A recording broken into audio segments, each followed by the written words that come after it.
ವಿಜಯಪುರ ಜಿಲ್ಲೆಯಲ್ಲಿ ಹೊಸ ವರ್ಷಾಚರಣೆಯ ಸಲುವಾಗಿ ಜಿಲ್ಲೆಯಾದ್ಯಂತ ಪೊಲೀಸ್ ಬಂದೋಬಸ್ತನ್ನು ಇವತ್ತು ರಾತ್ರಿ ಮಾಡಲಾಗುತ್ತದೆ. ಸಂಜೆಯಿಂದನೇ ನಮ್ಮ ರೌಂಡ್ಸ್ ಎಲ್ಲ ಸ್ಟಾರ್ಟ್ ಆಗ್ತದೆ. ಕೆಲವು ಜಾಗದಲ್ಲಿ ಹೊರಾಂಗಣದಲ್ಲಿ ಕೆಲವುದರಲ್ಲಿ ಇಂಡೋರ್ ಪ್ರೋಗ್ರಾಮ್ ಸಹ ಆಯೋಜಿಸಲಾಗಿದೆ. ಅಂಥ ಎಲ್ಲ ಜಾಗಗಳಲ್ಲಿ ನಾವು ರಸ್ತೆಯಲ್ಲಿ ಆಗಲಿ ಅಥವಾ ಬೇರೆ ಬೇರೆ ಜಾಗದಲ್ಲಿ ಆಗಲಿ ಐಡೆಂಟಿಫೈ ಮಾಡಿ ಬ್ಯಾರಿಕೇಡಿಂಗ್ ಎಲ್ಲ ಮಾಡಿರ್ತೀವಿ. ಅಲ್ಲಿ ಕಟ್ಟುನಿಟ್ಟಾಗಿ ಡ್ರಂಕ್ ಆ್ಯಂಡ್ ಡ್ರೈವಿಂಗ್ ಕೇಸಸ್, ಕುಡಿದು ಬಿಟ್ಟು ವಾಹನ ಚಾಲನೆ ಮಾಡುವವರ ಮೇಲೆ ಕಟ್ಟುನಿಟ್ಟಿನ ಕ್ರಮ ಜರುಗಿಸಲಾಗುತ್ತದೆ. ಅದೇ ರೀತಿ ರಾತ್ರಿ ಹೊತ್ತಿಗೆ ಟ್ರಿಪಲ್ ರೈಡಿಂಗ್ ಮಾಡುವುದು, 3-4 ಜನ ಒಂದು ಗಾಡಿಯಲ್ಲಿ ಕೂತ್ಕೊಂಡು ಹೋಗುವುದು, ಅಂಥ ಸಂದರ್ಭದಲ್ಲಿ ಅವರ ಮೇಲೆ ಸಹ ಟ್ರಾಫಿಕ್ ಕೇಸಸನ್ನು ಮಾಡಲಾಗುತ್ತದೆ ಮತ್ತು ಅಂಥ ಗಾಡಿಗಳನ್ನು ನಾವು ಸೀಸ್ ಮಾಡ್ತೀವಿ.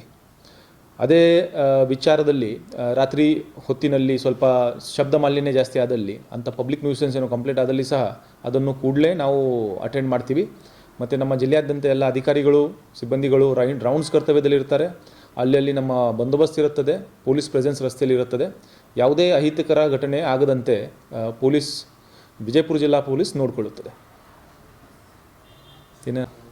ಎಲ್ಲ ಪೂರ್ತಿ ಜಿಲ್ಲೆಯಾದ್ಯಂತ ಆ್ಯಕ್ಚುಲಿ ಎಲ್ಲ ಆಯಾ ಸ್ಟೇಷನ್ ವ್ಯಾಪ್ತಿಗಳಲ್ಲಿ ಬಂದೋಬಸ್ತ್ ನಡೆಯುತ್ತದೆ. ಮತ್ತು ಸಿಟಿಯಲ್ಲಿ ಸ್ವಲ್ಪ ಹೆಚ್ಚಿನ ಸಂಖ್ಯೆಯಲ್ಲಿ ನಮ್ಮ ಆರ್ಮ್ ಫೋರ್ಸ್ನೂ ಇರುತ್ತದೆ, ಪ್ಲಸ್ ಬ್ಯಾರಿಕೇಡಿಂಗ್ನು ಮಾಡ್ತೀವಿ. ಹೆಚ್ಚಿನ ಸಿಬ್ಬಂದಿಗಳು, ಅಧಿಕಾರಿಗಳು ರಸ್ತೆಯಲ್ಲಿ ಇರ್ತಾರೆ, ಎಲ್ಲರೂ ರಸ್ತೆಯಲ್ಲಿ ಇರ್ತಾರೆ ಪ್ರಾಕ್ಟಿಕಲಿ. और नए न्यूज़ों के लिए देखते रहिए अपना चैनल TV22 न्यूज़। लाइक करें, शेयर करें, सब्सक्राइब करें और बेल आइकन बटन दबाना ना भूलें।